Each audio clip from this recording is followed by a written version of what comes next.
Good evening, and thanks so much for coming out in what was pouring rain, now the sun, which is nice.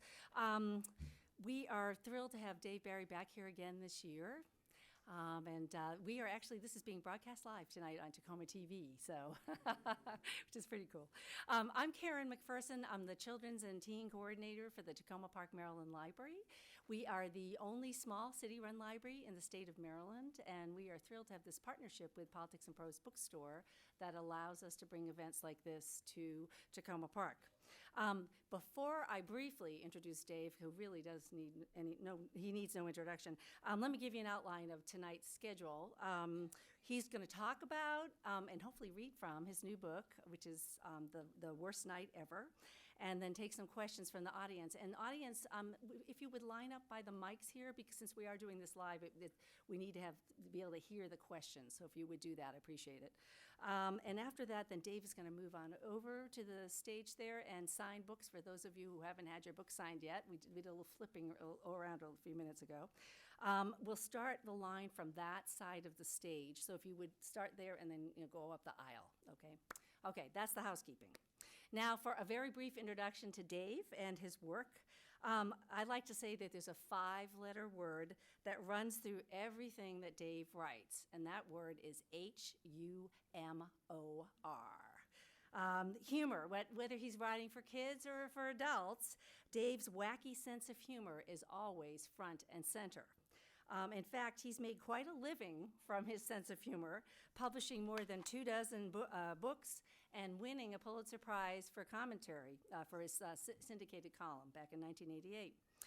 Tonight he's going to talk about his newest book. If you've read the first book, in the Worst Class Trip Ever, you'll know what you're in for. If you haven't, wait till you read it. It's very funny, and it's just as zany and laugh out loud funny as the first one. So let's welcome Dave to talk about the new book.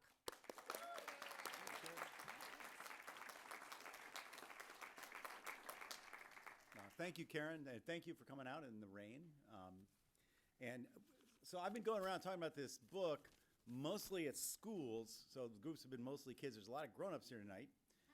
So I'm going to vary my talk a little bit, and kids are going to say some stuff mainly aimed at the grown-ups, but I'm also, I promise, going to get to the book and show you pictures of giant, scary insects, too. I want to explain how I got to writing kids' books. This is like the previous book in this series, which is only 2 books long, The Worst Class Trip Ever. This book is set in Miami, which is where I live. I moved there in 1986 from the United States. And it's a book about the protagonist of these books is a kid named Wyatt Palmer, who was more or less me when I was in 8th, 9th grade. It's an era I remember pretty well, despite being like thousands of years old now. I want to talk a little bit about how I ended up writing kids' books, because I'm not really usually thought of as a kids' book writer. And it came about through music, or kind of music, really bad music. I play in a band, a rock band of authors, which is called the Rock Bottom Remainders. And we're terrible. But there are some pretty good authors in the band. Here's a picture of some members of the band playing. Everybody can see it. On the left there, that's Amy Tan. In the middle, that's Stephen King. And if you think his books are scary, you should hear him sing. Can anybody guess who the guy on the right is?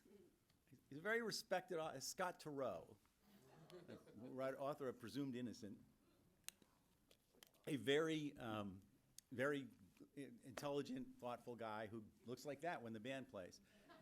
I have to tell you, this is a story that I don't tell when it's just kids, but I'll tell because they're grown-ups here. My favorite band story involving Scott Turow and me, to be honest. Many bands, if we understand this correctly, the way they do it is they rehearse the songs and then play the songs.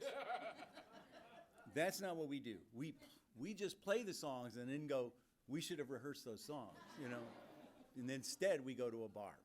So typically after we play the show, we end up at the hotel bar. And so one night we were at the hotel bar, and I was sitting next to Scott. And I may have had a couple of drinks, and Scott was telling a long, long, complex story not to me, but to somebody next to him, involving his spleen. And the essence of the story was he didn't have a spleen, but I kept missing that part, and I kind of drift away, and I'd come back and go, wait a minute, do you have a spleen or not? And he'd go, no, I don't have a spleen. That's the point of the story. So then and then later on I came back. I asked him again, like 10 minutes later. Wait, did you say you have a spleen or don't? And he said, no, I don't have a spleen. That's the point of the story. And then the third time I asked him, he got a marking pen and wrote "no spleen" on my arm. So I had maybe a couple more beverages and went to bed.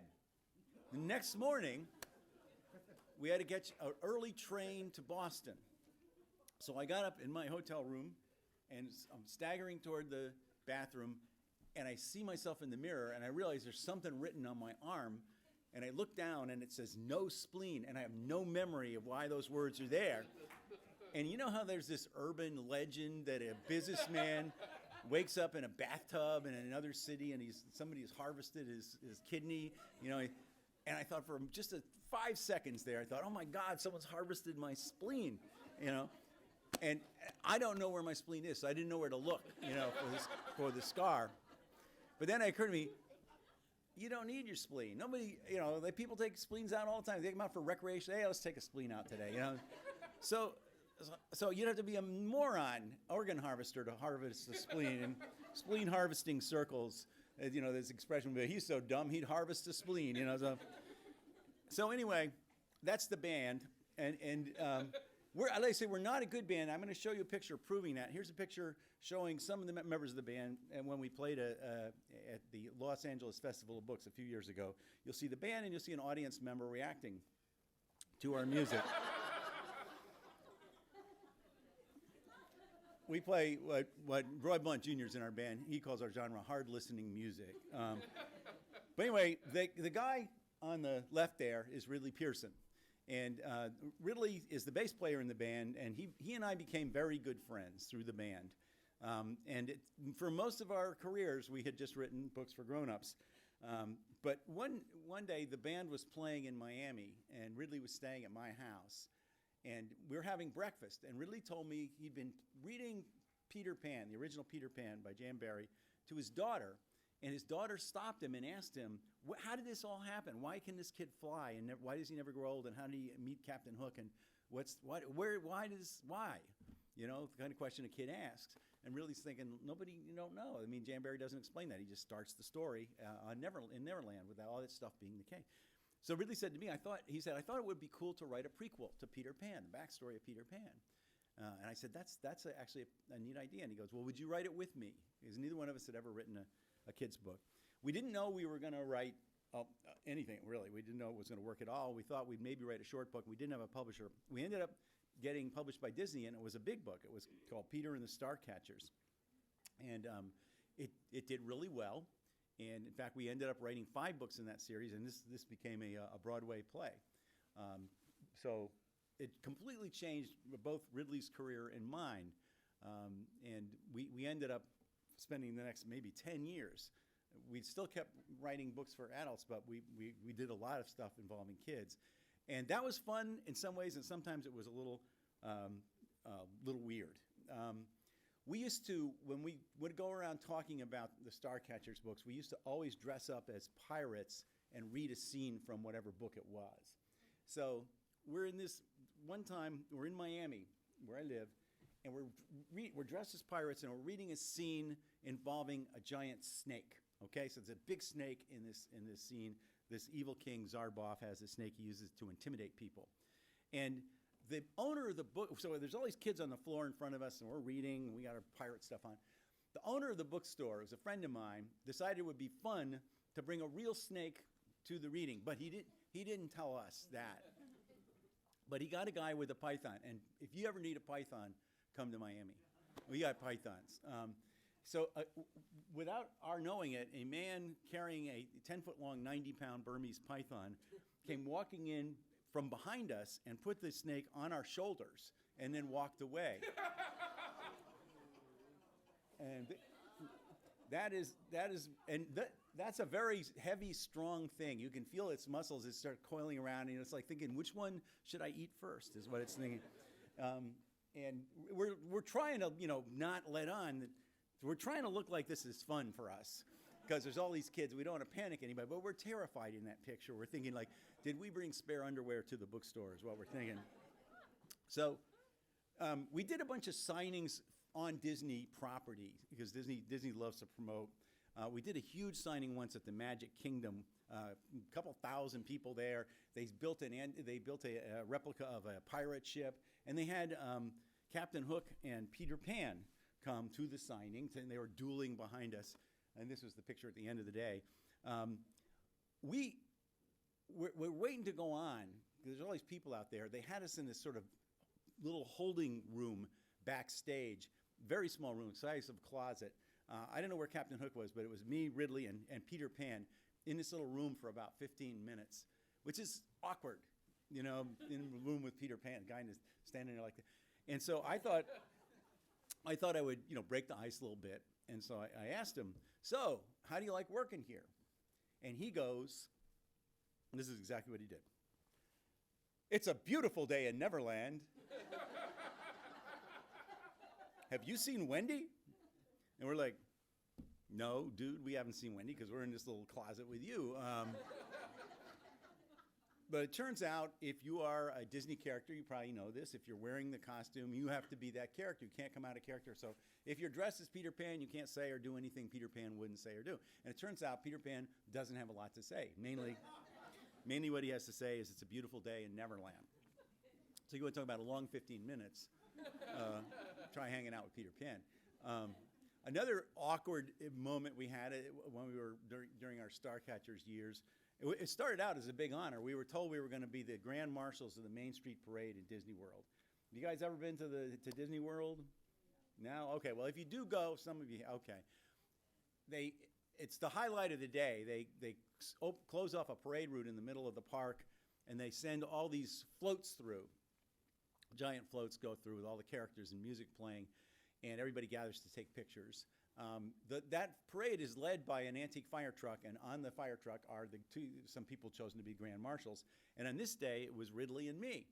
And so we're in a staging area behind this big wall with all these floats behind us, and they're saying there's 50,000 people out there, and when they see you coming, they're going to be very excited, because you're the beginning of the parade. Everybody's excited. So wave and smile, a lot of energy. And they put Mickey Mouse ears on us. So, okay, we're ready. We're waving, smiling. They open this gate, and out we go in the fire truck. But there was a problem with the float behind us. The first float had a mechanical issue and wouldn't move. But we kept going. So we got way out. You couldn't see the parade at all from where we were. We were 10 minutes ahead of the rest of the parade. So we went through disappointing 50,000 people. Here's a picture taken, and if you look closely at the crowd behind us, it's Cinderella's castle. You'll notice nobody's actually looking excited. They're like, this is it? This is the parade? Two dorks in a fire truck with, they're cutting back here at Disney. So that was not so great. But most of the stuff that happened to us was really a lot of fun as a result of the Starcatcher series. We got an email from this woman named Katie Coleman, who said that she was going on a long trip, and she wanted to take the 5 Starcatchers books and another book we'd written called Science Fair with her on this trip, so she could read them to her son via Skype. And she said, I need you guys to give me permission and sign some documents. And we're like, why do you need permission to take our books on a trip? And it turned out the reason was she is an astronaut, and she was taking them to the International Space Station. And everything that goes up there has to be documented. So we said, yeah. And so Katie Coleman went to space with our books. And there's a picture of her reading from Science Fair to, yeah. Look what happens to your hair in space. Anyway, she called us. She called both Ridley and me while she was in the space station. And it's very cool to get a call. It's just like a regular phone call, but it's from space. Ridley got his. He was home having dinner with his family. I got mine at a restaurant. I was at Johnny Rockets. That's absolutely true. So anyway, after science fair, Ridley and I stopped writing the Starcatcher series. We kind of felt we'd done it. He wrote a series of books called the Kingdom Keepers series, which is pretty terrific. Maybe some of you young guys have read it. I didn't write any books for young readers for a while. And then last year I wrote a book called The Worst Class Trip Ever, which is set in middle school, in eighth graders in middle school Miami. This kid, Wyatt Palmer, who is more or less me when I was in eighth grade. That is to say, he's kind of a little bit of a nerd, not a great athlete or anything like that. On the small side, a little insecure. That was me in middle school. And I not only can remember my middle school years vividly, I can remember my kids' middle school years pretty vividly. They were not easy for them, partly because I was their dad. It's a bad thing to have a humor columnist for a father when you're in those tricky middle school years, when you're already embarrassed. It's already embarrassing enough to have normal parents, but if your dad is a humor writer, it's really bad. The worst thing I ever did, probably as a parent, I got a call at the Miami Herald once from the Oscar Mayer Corporation saying they were bringing the Oscar Mayer Wienermobile to Miami, and they like to get publicity for it. So they called me up to the Miami Herald and said, we're bringing the Wienermobile to Miami. Would you like to drive it for a day? I'm sure the Wienermobile is a giant fiberglass hot dog in a bun with a loudspeaker. Everybody knows what the Wienermobile is, right? Actually, there are 6 Wienermobiles. A lot of people don't know that. This nation leads the world in Wienermobile technology, although Iran is developing one. But anyway, so they called me up and said, would you like to drive the Wienermobile for a day? And I said, heck yes. I knew exactly what I wanted to do. I wanted to pick my son up at middle school. See, your parents never did anything like that to you, right? So there he is. He's in peer pressure hell. He comes out of the school. There's all these moms in their minivans, and looming up behind is a really big hot dog going, Rob Berry, please report to the Wienermobile. Yeah, and if a 12-year-old could suffer a heart attack, he would have. But he turned out okay, and I'm going to now digress a little bit, and this is more for the grown-ups than for the kids, but although I want to tell you about that guy right there. To tell this story correctly, I have to back up 5 years to when he was 7 years old. All right, so he's 7 years old, that same kid, and it's a Friday, and we're getting ready to go to Key West for the weekend. And that was his favorite trip to take, was to go to Key West, even more than Disney World. He loved to go to Key West because I would always rent a motorbike down there, and he would ride on the back, and we would just spend hours just riding around the island. He loved to do it. It was his favorite thing. So he was very excited. 7, he's going to Key West, yay. Except I got a call from my editors at the Miami Herald saying that I had to come into the Miami Herald right away for a meeting, an urgent meeting. And I said, no, I can't. I'm going to Key West. They said, no, you have to. Janet Chesmer, the editor, is ordering you to come in for this meeting. It'll only take a little while. So I said, okay. I told Rob, we're going to go to the Herald first, then we're going to go to Key West. So we go to the Herald. When we get there, the newsroom is packed, and somebody tells me that they're announcing the Pulitzer Prizes that day. And I realized because of all the people in the newsroom, the Herald is going to win one. So I told Rob, hey, this is cool. You're going to see the awarding of the Pulitzer Prize. It's a big deal. So we're standing there, and it turned out that I was going to be one of the Herald was going to win 2, and I was going to win one of them, but they didn't. That was supposed to be a secret, but that's how they got me to go in there, on the pretense of it being a meeting.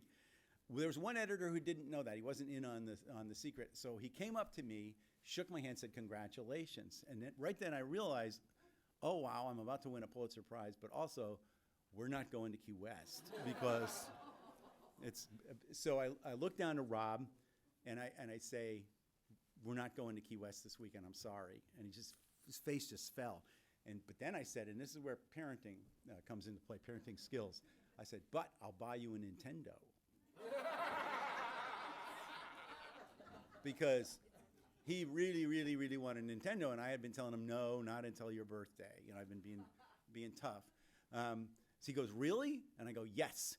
And then 2 things happened almost simultaneously. One, he jumped up into my arms, gave me a huge hug. The other was they took a picture. Janet Chesmer, the editor, announced that I just won a Pulitzer Prize for commentary, and they took my picture. So this is the picture that ran on the front page of the Miami Herald the next day.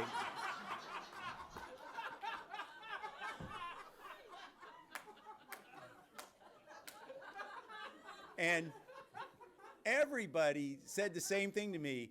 You know what? The best thing of all was how excited Rob was that you won a Pulitzer Prize. Except, of course, he didn't have any idea what a Pulitzer Prize was, you know. So, but anyway, just to complete the story of Rob, he somehow managed, despite having me for a dad, to grow up, and he's now 35 years old, and he's now a dad, so I'm a granddad, and he is a reporter at the Wall Street Journal, and he does investigative reporting, and last year he was part of a team that did an elaborate investigation of Medicare fraud that won the Pulitzer Prize. So, yeah. Don't clap for me. I had nothing to do with that. But he won a bunch of awards and even came here to Washington to collect one.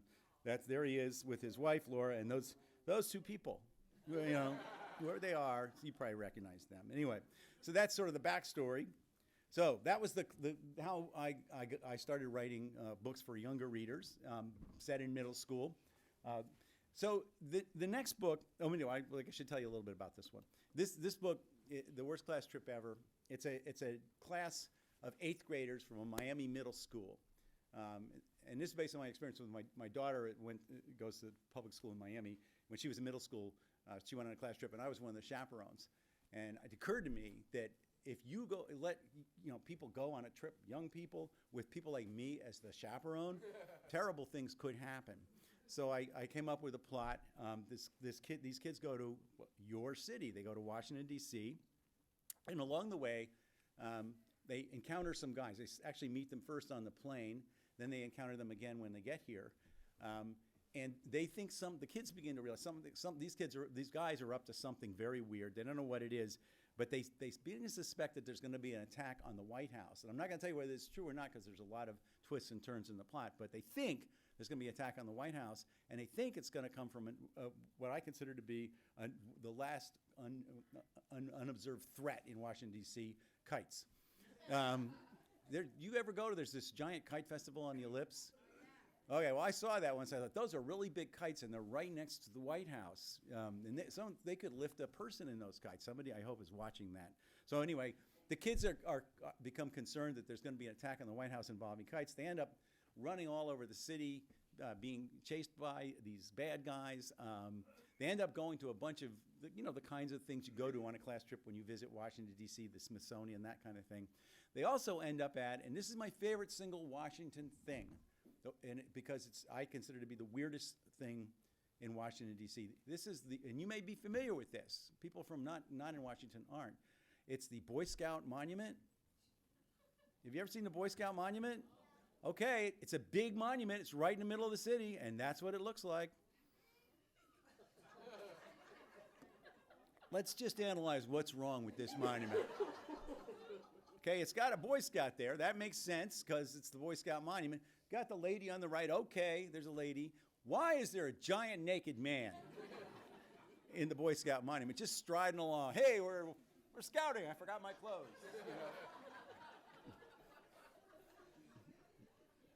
But so anyway, that we like that so much. I put it in the book, and it ended up on the cover of the book. Although nobody ever knows what it is when they first see the cover. Okay, so that was the worst class trip ever.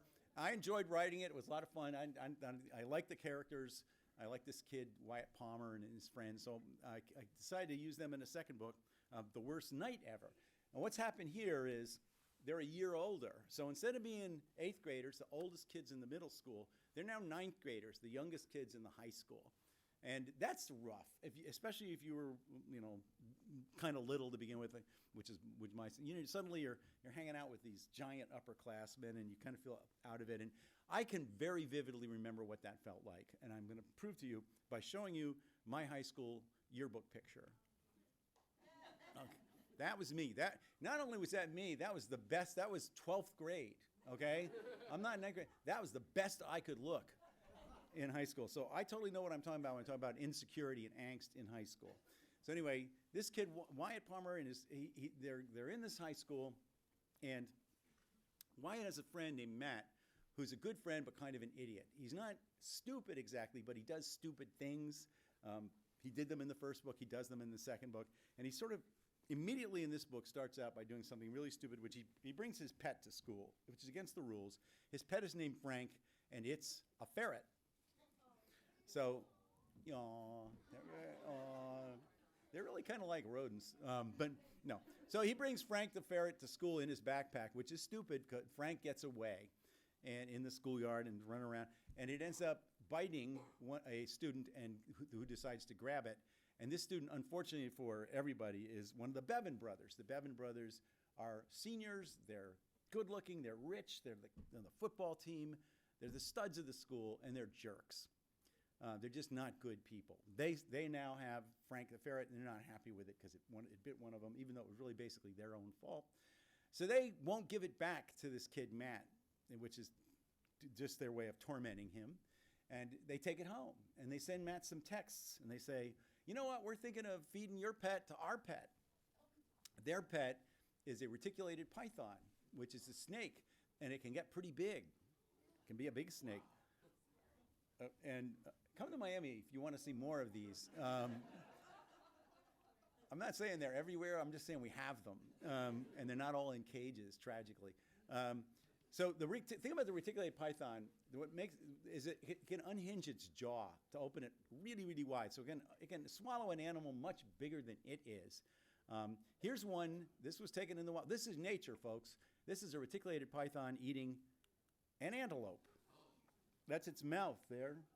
Yeah, pretty big. So if it can eat an antelope, it's not really going to have a lot of trouble with Frank.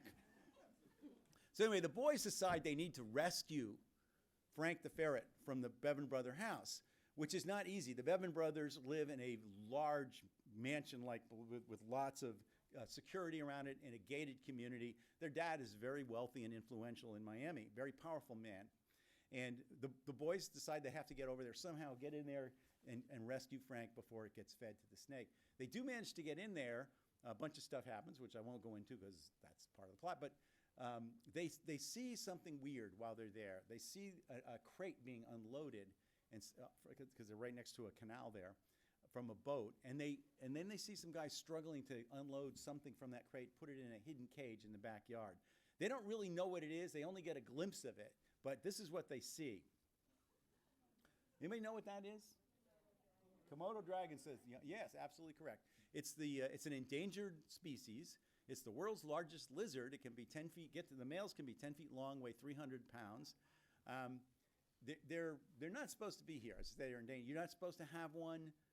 They're only, unless you're a zoo or a researcher with a license to have it. It's illegal to possess one. Somehow they have one of these in the backyard. And it's not a particularly good animal to have as a pet.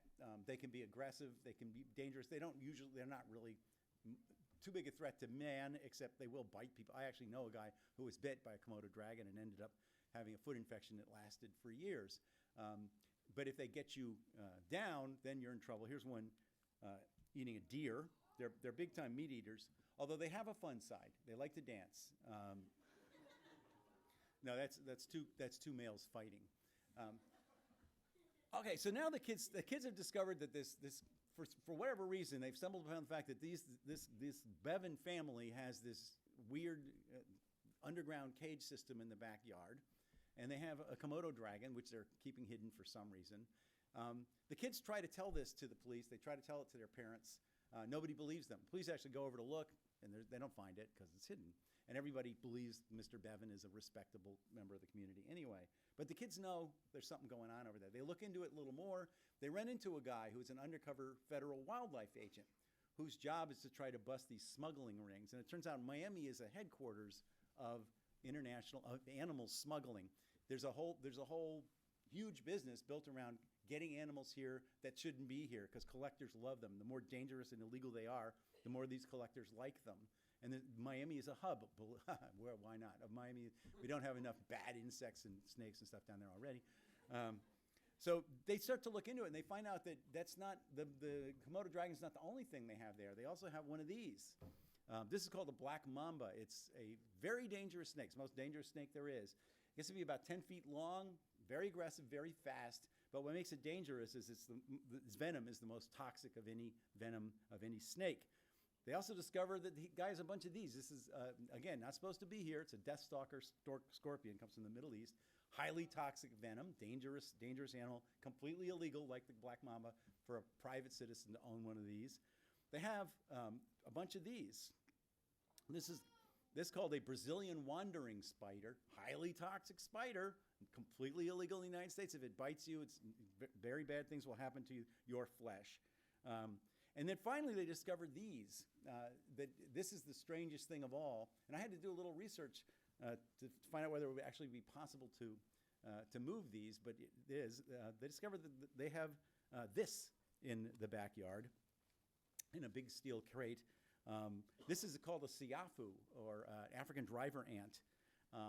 And I'm just going to read you real quick the scene where the kids are talking to this undercover wildlife agent and find out why the ant is, in a way, the most dangerous of all the animals the guy has in his backyard. "What's so scary about an ant?" said Taylor.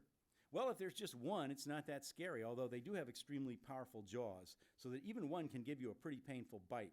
But the thing about siafu is there's never just one.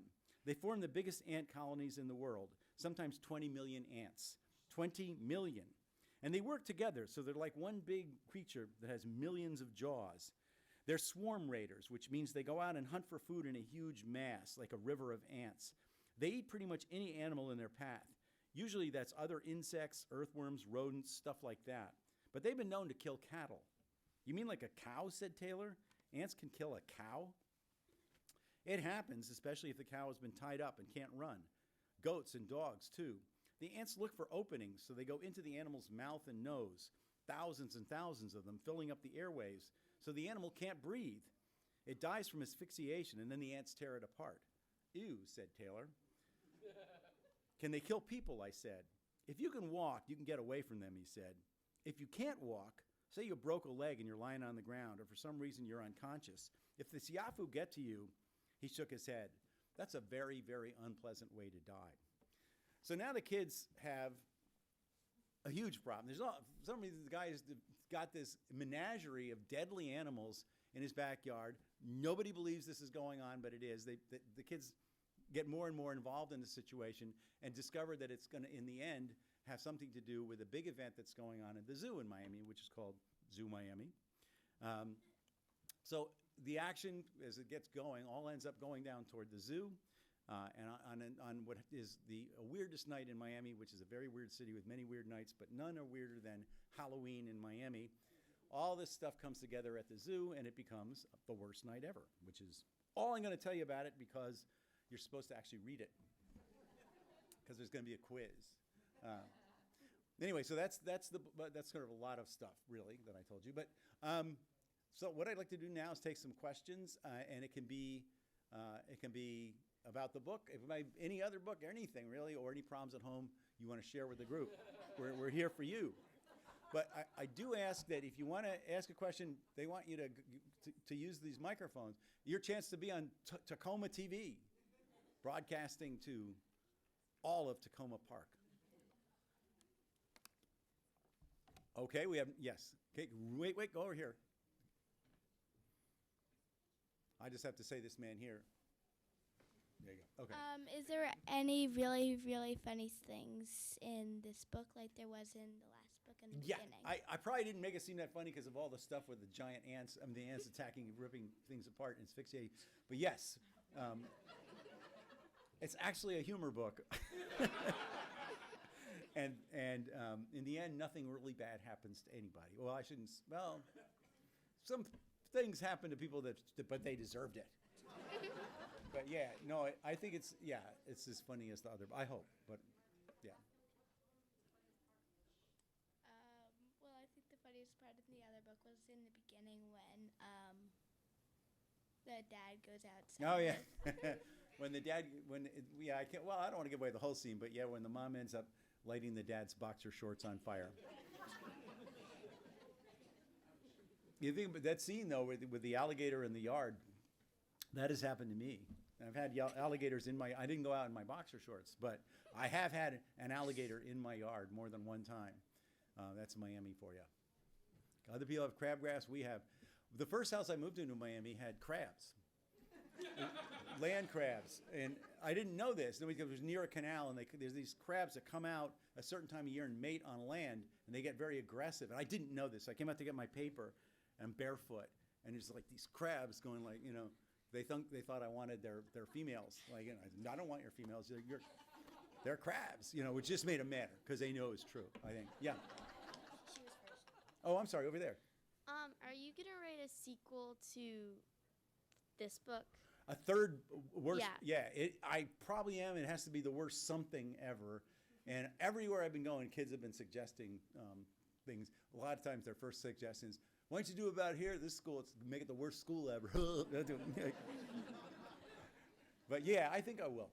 Okay. I haven't got an idea yet, but yeah. Where do you get some of the ideas to make some of these books like science fair? Well, okay, when you write like a story, like a novel, really for kids or grown-ups, it doesn't matter. Basically, you do two things. Well, you have characters, and then you do two things. You get them into trouble, and the worse the trouble is, the better. But it has to be some believable kind of horrible trouble that you can't see a way to get them out, that, the reader can't see an easy way to get them. Then you get them out somehow. And that's the hard part, figure a clever, unexpected, but believable way to get them out. That's the hardest part of writing a novel, in my opinion. So in this case, really the idea came to me first. I wasn't even thinking about writing a book for kids. I was reading an article about these siafu ants. And I was like, oh my, I couldn't believe what I was reading because they're scary things, and they're areas of the world which fortunately are nowhere near here, where they can be a real threat. So I thought, man, I wonder if it'd be possible to get those, here, because my books are set in Miami. So I called up Ron McGill, who is the director of the public relations director of Miami Zoo, very knowledgeable guy. And I asked him, would it be possible if a guy was really rich and motivated, had unlimited resources, to get a whole 20 million ant colony of siafu from Africa to Miami? And he thought about it for 30 seconds and said yes. Now, how he knew that, I don't know. Nobody did know it. And so then my thought was like, okay, so what would happen if you had some kids in a situation where they're in a confined space with those ants? That's a bad situation. Then how would you get them into it? And how would you get them? And that's really what started. And then I started reading about, I wanted to get other animals involved and started reading about this whole animal trafficking that goes on in Miami. And that's really where it came from. Yeah. I have a question with so you were saying that you identify with the main character in the book. So do you have fun with sort of some of your own experiences and maybe some kids that you knew back then that maybe you didn't like so much, and then you sort of get to redeem things in your writing? Yeah, because in real life, I mean, in this book, for example, the forces of Trevor and his friend Susanna Delgado and Matthew defeat the forces of the big, strong Bevan brothers, whereas in high school, I would have been held upside down over the toilet by the Bevan brothers, and that would have been the end of the story. So yeah, it's much better if you can write a book about it. You get revenge that way. Yes? I feel like as I've gone through life, I've had a lot of Dave Barry books to guide the way. So that is really scary. Really scary. Yeah. And Call security. So, but now, I'm married, I have a child. Oh, no, my God. Oh, I have a home. So all those things that I read about first. So the question is, what's the next thing I can look forward to? Death. I'm looking. No, well, how old are you? 43. 43. Okay. Well, I can tell you the worst thing that's going to happen to you in the next phase of your life, it's going to hit you like a ton of bricks. It's the day that'll come. It's going to be 7 years from now. You're going to get a letter from ARP. From who? ARP is the last sound you make before you die. Sorry, Doc. He's ARPing over here, but it's also like the beginning of you-know-what, and then things will start to happen, and I don't even want to go into them because I can't remember them because I'm way older than that. Yeah. Yeah. I have long loved and appreciated your columns. Oh, thank you. Can you tell us how you got started and how you got into this and what was the Pulitzer for? I'm sorry, I don't know. No, well, the Pulitzer was the category was distinguished commentary, which is, I still think they're just going to come and take it away someday because nobody ever accused me of writing that. But it's basically for column writing. I was an English major, so when I got out of college, so I didn't I just wanted to write. I didn't know what, so I got a job for a little newspaper in Pennsylvania called the Daily Local News. And it was the kind of paper where it was very local. Like if somebody local grew a zucchini that looked kind of like Dwight Eisenhower, they would call us up and we would send Larry McDevitt out and he'd take a picture. We'd run that baby on page 1, you know. That was news. And so I was, you know, I covered fires and school board meetings. I covered all these meetings that are still going on, I'm sure. Wrote obituaries, police reports. But along the way, I started writing a humor column for them. That's not why they hired me, and that wasn't my job, but they let me do it. And then I'll shorten it, but I left there. I ended up teaching effective writing seminars for a bunch of years to business people, but I kept writing that column. And by now I'm in my mid-30s, and the column started getting into more and more papers. And then at some point, I reached the point where I could just write columns. And so I haven't had a real job since. That was mid-30s. So kind of, you know, it's just very slow. If I had known that there was possible to have this job, I would have been thrilled and excited. But I never thought that until it actually sort of happened slowly to me. But anyway, yeah, thanks. Yeah, hi. Have you ever actually seen any of those dangerous animals in your book? Only in zoos. I've seen a black mamba, I've seen a deathstalker scorpion, and I've seen a Brazilian wandering spider, and I've seen a Komodo dragon. So you never seen any in the wild? No, I don't want to see any of them in the wild. The scariest animal I ever seen in the wild, it's always been alligators, and you know, that's scary enough for me. And those crabs. Yeah. Do alligators help the earth or not? Do alligators help the earth or not? Yes. I don't know how, but there must be a reason because there's an awful lot of them. Thank you. Yeah. Thanks. When did you first decide to make the band? When did the band? Well, I played in bands when I played in a band in college called the Federal Duck. Probably you've heard of us. At Haverford. I went to Haverford College, and I have proposed for years their motto should be Haverford College. We never heard of you either. But I played in a band in college, and then I stopped. You know, I was working. I wasn't good enough to make a living as a musician. And then when you write a book, you go on a book tour. I'm on a book tour right now. So you go around to different places, and usually the way it works is when you go to a city, somebody picks you up at the airport and takes you to all your interviews and your bookstore events, and then takes you to the hotel, and then takes you to the airport the next morning. That person is called a literary escort. And the one in San Francisco was a woman. This is probably the longest answer you ever heard. You're thinking, she's sitting there saying, he's never going to finish the answer.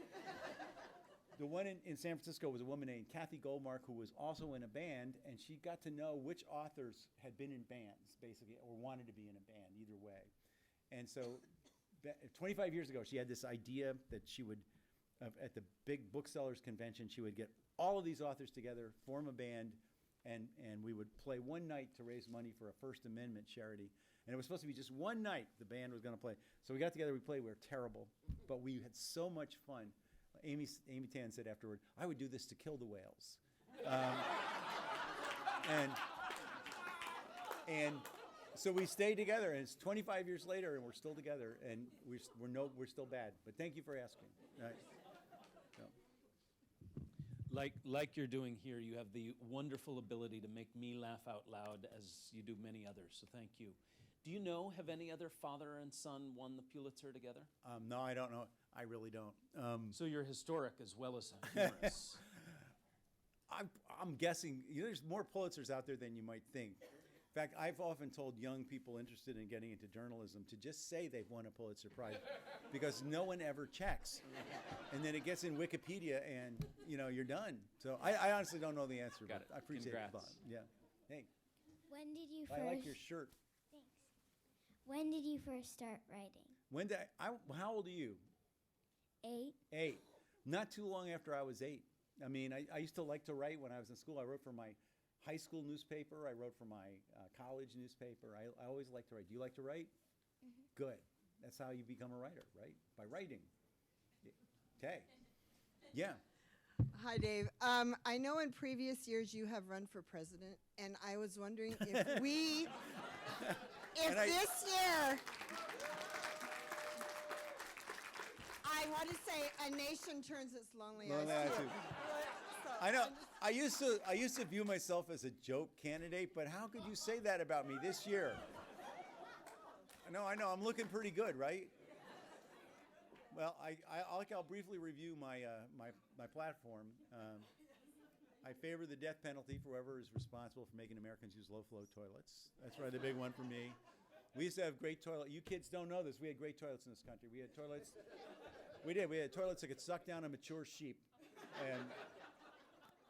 And now, I also, in terms of healthcare, I think that first of all, we need to find a way to get to the prostate gland other than the way that we're getting to it now. A procedure where the doctor stands 85 yards away and goes, looks good from here, Dave.